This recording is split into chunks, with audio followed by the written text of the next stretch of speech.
ছেলেরা না পারলেও কাজের কাজটা ঠিকই করে দেখিয়েছে বাংলাদেশের নারীরা। বাংলাদেশ নারী ফুটবল দল আগামী বছরের সেপ্টেম্বরে জাপানে অনুষ্ঠিত হতে যাওয়া 20তম এশিয়ান গেমস আসরে কোয়ালিফাই করেছে। কেননা এবারের আসরে মূলত 16টা দল খেলবে।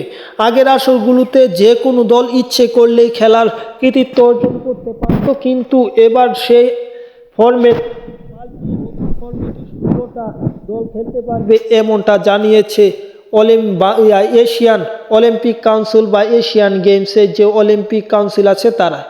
মূলত এবারের এই টুর্নামেন্টে বাংলাদেশ পুরুষ ফুটবল দল যোগ্যতা অর্জন করতে পারেনি, কেননা তারা আন্ডার-23 যে এশিয়ান কাপ সেটাতে কোয়ালিফাই করতে পারেনি। কিন্তু বাংলাদেশ নারী ফুটবল দল জাতীয় দল তারাও এএফসি এশিয়ান কাপে কোয়ালিফাই করেছে, পাশাপাশি অনূর্ধ্ব-20 দল তারাও কোয়ালিফাই করেছে। সেই হিসেবে বাংলাদেশ নারী ফুটবলের জন্য কোনো বাধা নেই সেই টুর্নামেন্টটা খেলার জন্য, এবং বাংলাদেশ নারী ফুটবল দল সেই টুর্নামেন্টে খেলবে। পাশাপাশি বাংলাদেশের কাছে আশাও থাকবে যাতে বাংলাদেশ কোয়ার্টার ফাইনাল কিংবা সেমিফাইনাল খেলে, কেননা বাংলাদেশের সেই সামর্থ্য আছে সেই টুর্নামেন্টে নকআউট বা সেমিফাইনালে ওঠার মতো। কেন বাংলাদেশ মূলত নারী ফুটবলে বেশ এগিয়ে আগাচ্ছে দিনে দিনে। আরও কিছু উন্নয়ন করা যেতে পারলে হয়তো বাংলাদেশ নারী ফুটবল দল বিশ্বকাপও খেলতে পারে, তাও অবাক হওয়ার কিছু থাকবে না।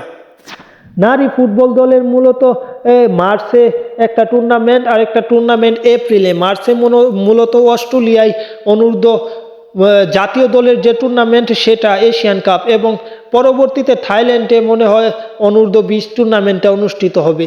সব কিছু মিলিয়ে বাংলাদেশ নারী ফুটবলের জন্য 2025 সালটা একটা সুখের সাল গেছে, এবং 2026 সালটা আরও বড় একটা সুযোগের সাল এবং আরও বড় ভালো কিছু করার একটি সময় মনে করি।